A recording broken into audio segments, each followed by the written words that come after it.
Good day, I'm Andrea Chisholm and this is your JIS News for June 6.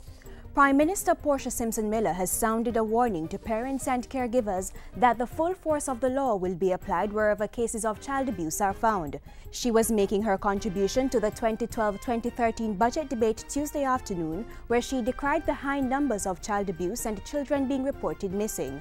The Prime Minister revealed that between 2009 and April of this year, 6,482 children were reported missing. Meanwhile, she said that in the first 5 years of its existence, the Office of the Children's Registry received 25,023 reports of child abuse, including 7,245 sexual abuse cases. Criminal! This is shameful and disgraceful.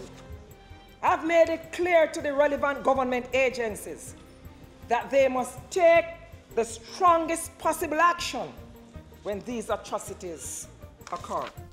Government is collaborating with Food for the Poor Jamaica to provide housing units for low-income earners as part of the Jamaica Emergency Employment Program, JIP.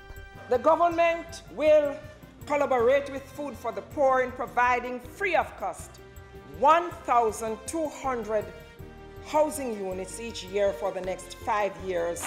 Under a second JIP initiative with Food for the Poor, the NHT and the Ministry of Housing, government will also be providing starter units for NHT contributors who earn between $5,000 and $7,000 per week. Prime Minister Portia Simpson Miller says the land for these housing units will come either from the beneficiaries or the government, and the Housing Trust will be contributing $10 million to train and certify young people in NHT schemes as part of the JIP. It's all part of government's plan to spend over $6 billion implementing Phase 2 of the employment program this fiscal year. Government will be providing 50 scholarships to secondary and tertiary students this year as part of Jamaica 50 celebrations. Estimated to cost $205 million, the Jamaica 50th Anniversary Scholarship Program is being funded with support from the Petrocarib Fund. The scholarships will be awarded based on academic merit and financial need. 20 scholarships will be awarded to GSET students and 20 to undergrad students entering university in the Jubilee year and pursuing science, technology, or entrepreneurship programs of study. Another 10 will be awarded to postgraduate students doing research in nutraceuticals and new industries, including sport management and the cultural industries. Shrimp vendors in Middle Quarter St. Elizabeth have received customer service training and support to improve their operations. The assistance came through a partnership between the Tourism Products Development Company TPDCO and the Jamaica Social Investment Fund JSIF.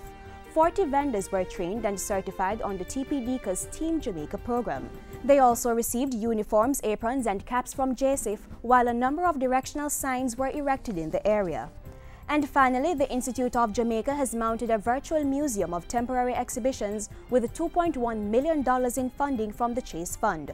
The virtual space features real-world exhibitions that have already been dismounted and aims to give the user an adaptation of the actual museum experience. Chairman of Council at the Institute, Ambassador Burchell Whiteman, says in the 50th year of independence, Jamaica desperately needs the positive reinforcement that comes from an appreciation of our value as a people. Our value through the riches of our history, who we are, what we have, and the elements in our national character and our story of evolution which have made us a people with the potential, the real potential, to be indeed triumphant, proud and free. Meanwhile, Principal Director of Culture in the Ministry of Youth and Culture, Sydney Bartley, says this will hopefully provide a space for young people to access important information about the peoples and events that have shaped the nation. They need to engage this, and so we look forward to that. We look forward to the information on the African heritage. We look forward to all this information, all these exhibitions being there for the benefit of our children and young people. And that's it for JIS News today. I'm Andrea Chisholm. Thank you for watching.